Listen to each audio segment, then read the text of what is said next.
Barack Obama wrote the headline to what was an exhilarating Chapter 1 in his administration's history when, with George Bush sitting just feet away and the whole world watching, he said the following: "We reject as false the choice between our safety and our ideals." And he followed that up by keeping a prominent campaign promise in signing executive orders that would prevent any officer of the United States government from engaging in torture. Barack Obama intended to signal that his approach to defense was antithetical to the Bush approach, didn't he? They understood that our power alone cannot protect us, nor does it entitle us to do as we please.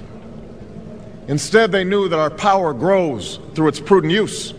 Our security emanates from the justness of our cause, the force of our example, the tempering qualities of humility and restraint.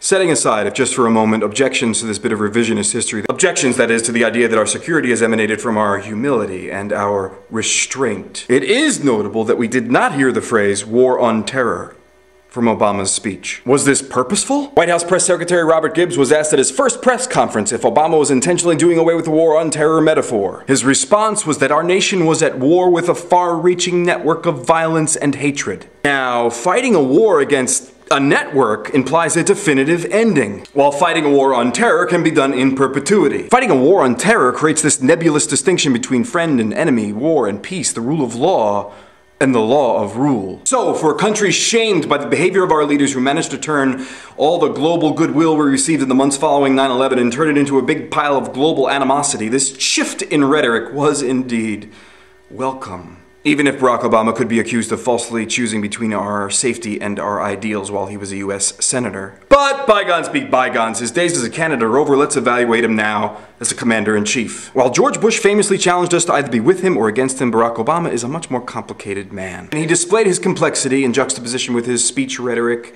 by making good on yet another campaign promise in his first week. As promised, you can now add Pakistan to the growing list of countries suffering collateral damage in our never-ending war on terror. Correction. The war against the network of far-reaching violence and hatred. Are the drone attacks which killed civilians, as well as members of Al-Qaeda, a way to protect America with humility and with restraint? It is Pakistan's sincere hope that the United States will adopt a more holistic and integrated approach to the problem of dealing with extremism and terrorism. A holistic approach to dealing with the issue of terrorism? Well, I don't see Barack Obama and Osama bin Laden going on a yoga retreat anytime soon. But one can hope for an approach that's rooted less in military might and political muscle. The United States strategy, which can be described as the application of gasoline, however carefully, under a Barack Obama administration in order to eliminate a fire, is not going to work. If Barack Obama is intent on ending the Bush war on terror, he need look no further than his own inauguration speech for guidance. The U.S. must reject the false choice between our safety and our ideals. The United States must stop committing acts of terror. They understood that our power alone cannot protect us, nor does it entitle us to do as we please. I'm Dennis Trainer for The Uptake. Opinions expressed are my own. Submit your own video letter to the editor. See the details in the description.